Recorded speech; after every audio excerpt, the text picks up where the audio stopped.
Tonight, 2020, and our team of producers out all over America. All right, we're good to go. Each with prescriptions in hand for real medications, prescriptions from their own doctors. And like so many of you at home, the idea of finding a cheaper place to get those drugs is intriguing. So many small storefronts advertising drugs from Canada. But we wondered, are all of those drugs really coming from right over the border? Is this Canada drugs? Oh, yes. And once you get them, can they guarantee that all of those medicines are pure, with the same ingredients you would get here? From Florida to Kansas to Michigan, we're getting answers. Because Americans have long read the headlines that drugs from Canada are cheaper. We're in Overland Park, Kansas, a stretch of road like so many across this country. An Olive Garden, Sears, and nestled among this cluster of offices, we see the sign, Canada Direct Drugs. Inside, our producer simply wants to know how it all works. This friendly woman behind her desk, those paneled walls, there are no shelves with drugs, no pharmacist, just a computer, her smile, ready to fill out the prescription for Viagra.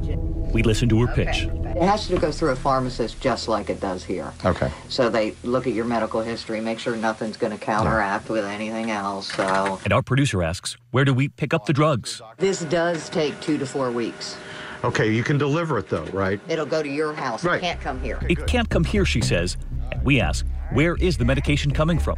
From Canada? This one's coming from Singapore. Okay. But from Pfizer as a manufacturer. She assures us our prescription will be pharmacist approved. Some pharmacist in Canada's got to approve? Uh-huh. Okay, all right. Yeah. They're the ones that monitor all the pharmacists. All right, they and you'll work call with me. in You'll other call me countries. if there's a problem or anything. Yeah, or... they'll call me and then I'll call you right away. Now it's time to pay, and our producer asks, cash, credit card? Unfortunately, for new, they no longer take credit cards for new patients. It all changed. The credit card companies are cracking down on any kind of pharmacy that is doing shipping in. It's just ridiculous. He's told to pay by check. We're also in Wichita, Kansas. Just past the JCPenney, the Sears, the Red Lobster, this building. It houses a law office, a wellness center, and we look for an office we found listed online called Canada Drug. Is there a Canada drug store here? Yes. Hi, Good to see you. Our producer met by this employee and led to another room. What do you guys use? An FDA-monitored manufacturing sites. Our producer is getting a prescription filled for Zocor, a cholesterol-reducing drug. Do you care whether it comes from Canada or over in Europe? Whereabouts in Europe? It just says it's a product of the European Union. It's shipped out of the UK. If it is it the same drug? It's brand name, so it's still made by Merck. I don't care. Then I don't.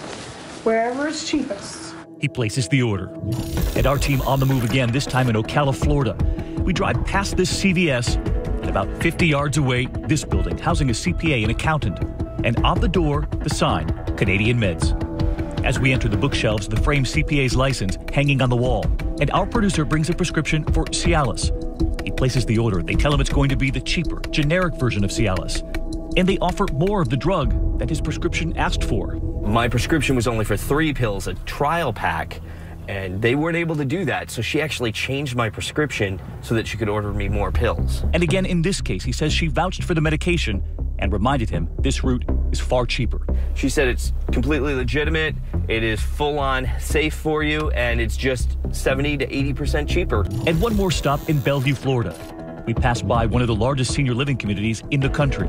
Another strip mall, another big sign for everyone to see, touting that Canada connection.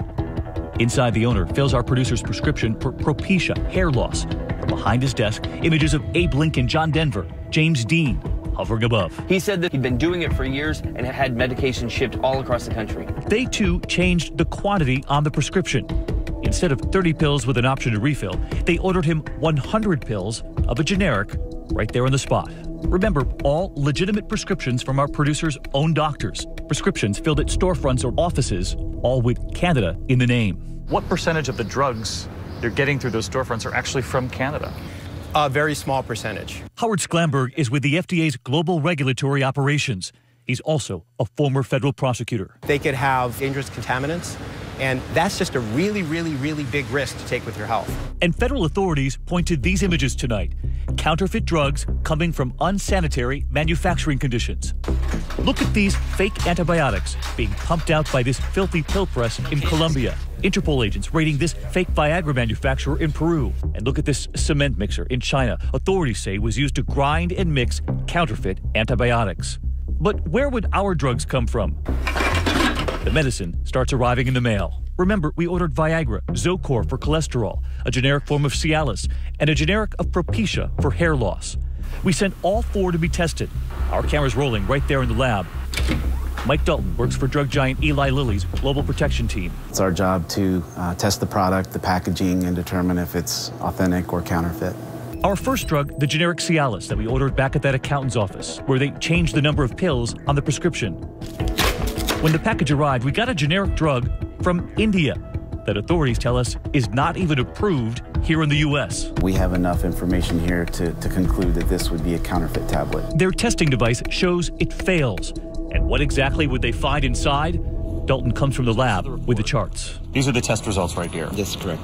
So you can see a hint of blue going across and then the giant chunks of red. Correct. That red is evidence of the impurities. Correct. And what does that tell you? It could be potentially dangerous and harmful. So whoever bought this and is ingesting it has no idea what they're really ingesting. That is correct. Next up, the Zocor, the cholesterol drug we ordered in Wichita, Kansas. Wherever's cheapest. When the medicine arrived again, it didn't come from Canada. This one came from Spain, shipped through the UK. Chemical tests showed a match for Zocor, but it arrived expired. What would you say to anyone watching tonight about taking an expired drug? Never take an expired drug. I mean, this is for cholesterol, your heart health. Correct. Next up, the prescription for hair loss, the generic Propecia. The drug our producer received, again, was not from Canada.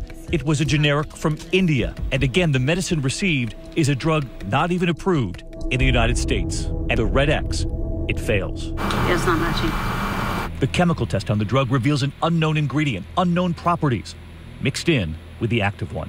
That's the telltale sign right there? Yes, that's an indication that this product was manufactured with some component that was not consistent with the authentic material. And the last drug we ordered, the Viagra, made in Turkey, the instructions in Turkish, not from Canada. Authorities say illegally sent from Singapore. The FDA telling us tonight, after a route like that, they cannot vouch for the authenticity of the drug. When we come back, we return to those storefronts with Canada in the name. I don't know what you're talking about. How do they explain none of the drugs even came from Canada? I don't know what you're talking about. I'm done talking to you. And how do they explain some of those unknown ingredients? Yeah. And later here, inside the secret facilities that catch counterfeiters in the act, trying to dupe American families. The toothpaste with antifreeze, the fake Beats headphones, your child's safety helmet failing the test. When we come back.